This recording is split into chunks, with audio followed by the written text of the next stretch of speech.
Hello, everyone, and welcome to Behind the Badge, Traffic Safety and Community Impact, a series where we talk with real program leaders about what it takes to launch and sustain an automated traffic enforcement program. Today, I'm joined by Janel Fair from the city of Eustis, Florida, the very first city in the state to implement their school zone speed enforcement program. Janel is going to walk us through their journey, the challenges they faced, and the best practices learned along the way. Janel, let's start with you. Can you share your role with the city of Eustis? Of course. So I am the administrative supervisor over the records department for Eustis Police Department. I've worked for the city for about 20 years. I did 18 years in communications. I served as a dispatcher and a 911 operator. Now have moved solely over to the records department. I can also now add the civil traffic infraction officer to my resume since we partnered with Altumint. So part of my day-to-day right now with Altumint, I review the violations that come through for us. It only takes about 10 to 15 minutes per day reviewing those. And I also manage the approvals and schedule the officers if it goes to the uniform traffic citation portion. So far, we've loved working with your company. Y'all have been wonderful, been great. One amazing thing that we learned is that you don't need to hire any new staff. We were able to use our existing team and train them with your product.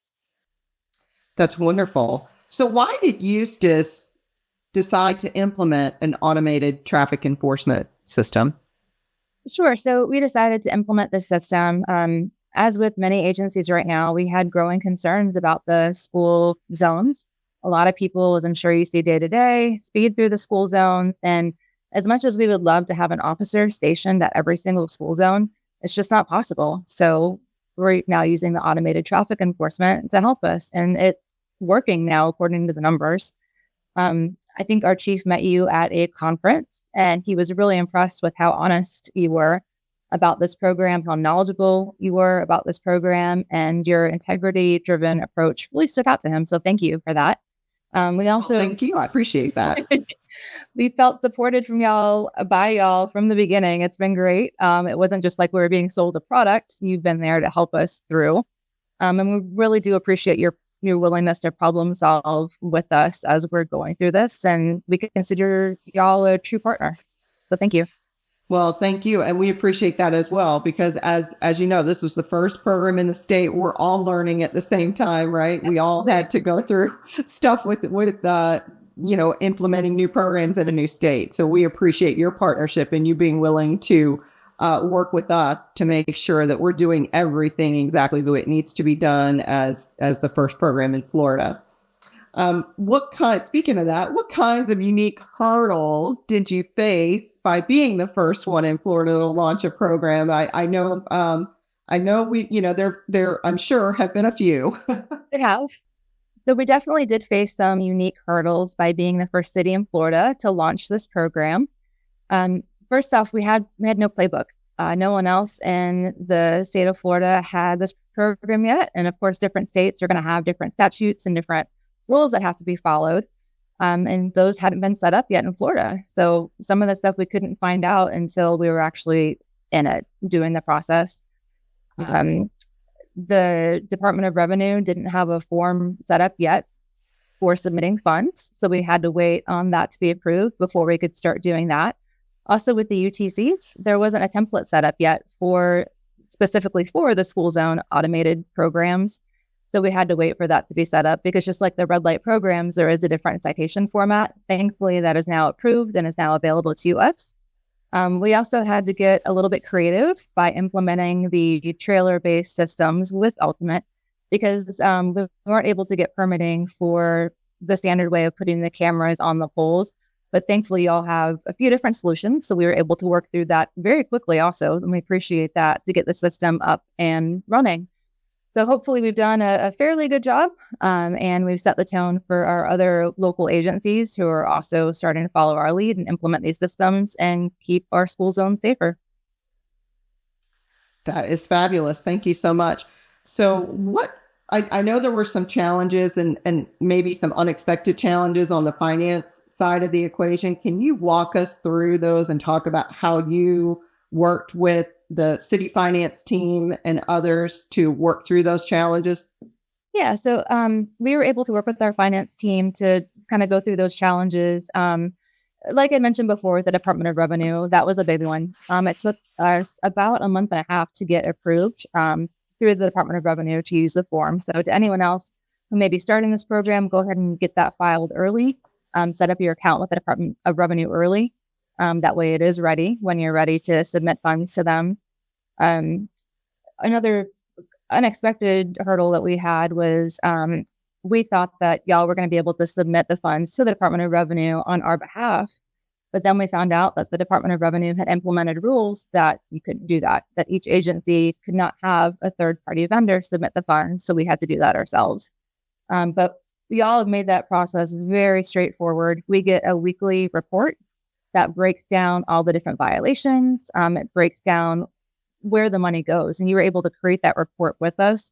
So we're able to see that a certain amount of money goes to the state, a certain amount of money goes towards the county school board itself, a certain amount goes towards our own crossing guard program.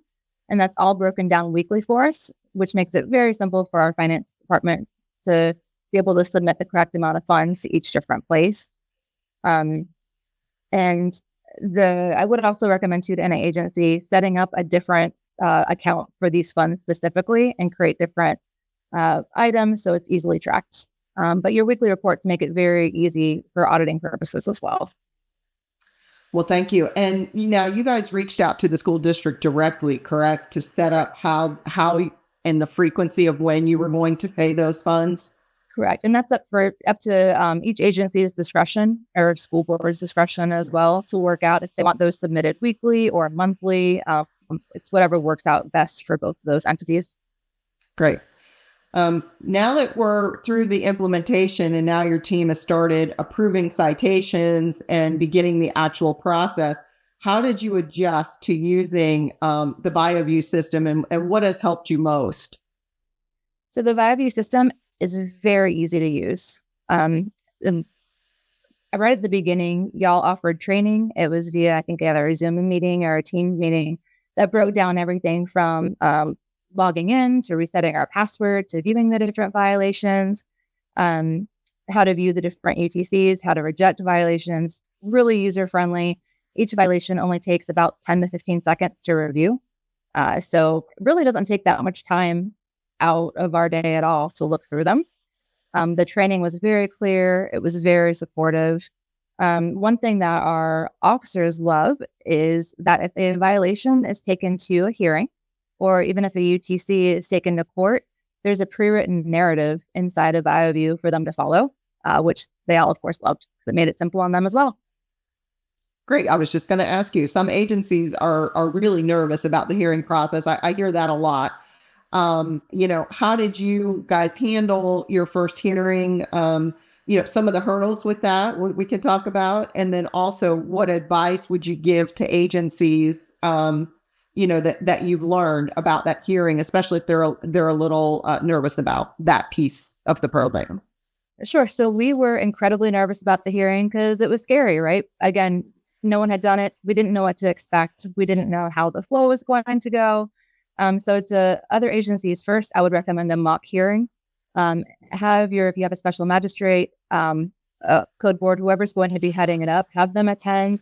Have your employees who are going to be involved in the process attend, including your officers, so they can run through. You can figure out timing. You can figure out if you want to have the citizens in the room all at once or separate, and work out all those kinks before you actually get to your first trial.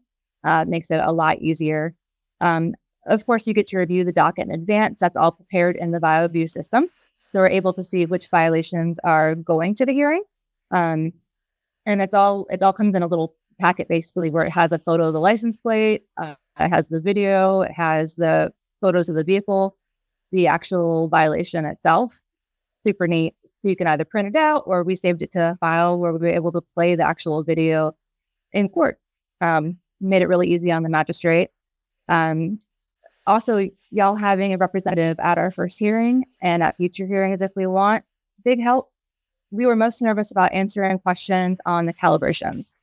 Even though the calibrations are printed out, I don't know how to read those. I don't know what they mean. So having your representative there at the hearing to be able to answer any questions that the citizens had about calibrations was wonderful. But your support is great. Our local Altumint representative touches base with me at least once a week, usually way more than that. And as always, they were able to help out with the hearing as well. Great. And now, since you were the first in Florida, I know a lot of agencies reach out to you and kind of call for advice. So what do they usually ask? What are some of the questions they ask you? Yeah, so we've had a lot of agencies call us. I've met a lot of new people. Thank you. I made a lot of new contacts and networking, so I appreciate that. But usually the main thing that they ask concerns manpower, staffing. That was what we were concerned about as well. We didn't know if we were going to have to hire an officer just to be in charge of this program. It's kind of how we went in thinking. But that is not the case. We did not have to do that. We found out that you can have your citizens take it's called a STEP program. The curriculum is available through FDLE, Selective Traffic Enforcement Program is what it's called. It's a course that can be given by any FDLE general instructor, so you can do it in-house, which makes it very easy. So we had 3 of our citizens take the course. We're going to have a 4th take the course. And that allows them by statute to review and approve all the violations and even the citations. So taking that training was really easy, but it doesn't take a lot of time. So like I said before, 10 to 15 seconds to review the actual violation, to have the officer approve the uniform traffic citation. It's again, 15, 20 seconds. Everything is right there for them. They just have to sign off on it, view the video, view the photos, verify the vehicle information. Y'all fill out the UTC for us.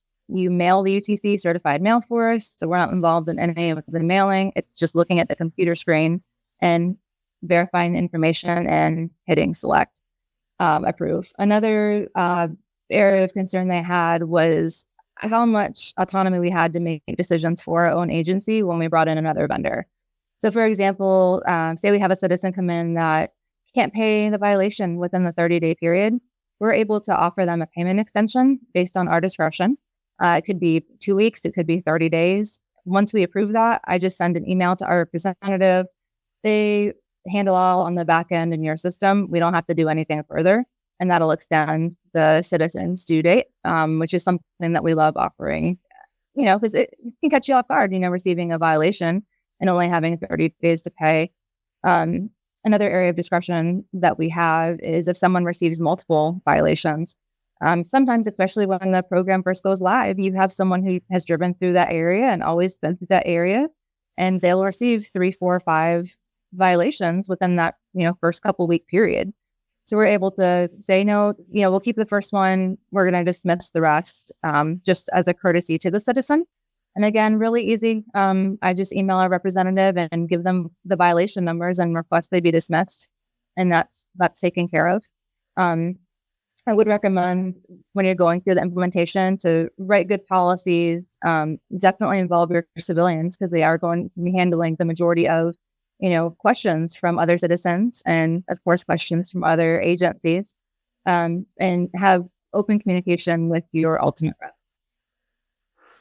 That was fantastic. Thank you so much. I'm glad. I'm glad that we were able to partner and you guys have just taken on so much of the learning curve for this, right? Not only on our team working through the process, right, with the state and everything else, but also with other agencies that are starting to do this. And I know from personal conversations with other agencies that have reached out to you, how invaluable your insights and your advice has been to them. So we appreciate that. Thank you. As a final thought, what do you think, or well, let me put it this way, why do you think your program has been so successful? And what would you say to someone that's a little bit hesitant about starting a program? Sure. So I believe that our program has been so successful because we have put safety first and foremost. So looking into the program itself with all of our implementation, we keep our citizens in mind. We want everything to be fair, but we've definitely put safety first. I trust my team here at the Eustis Police Department to do an excellent job, and I trust your team. So we're all figuring it out together and doing what we're supposed to be doing. And again, keeping safety first and our citizens first. Really lean into the training that's available to your agency that's provided by Altumint, and also that STEP certification training, reaching out to other agencies, connecting with people, brainstorming internally in our own agency on how to best move forward. Having the ability to learn and adapt quickly, even without that playbook, like I mentioned before. And again, having employees that I can rely on, but also working with your representatives and you personally as a true partner in this, because obviously you have invaluable experience with the product itself. So leaning on your company has been a tremendous help.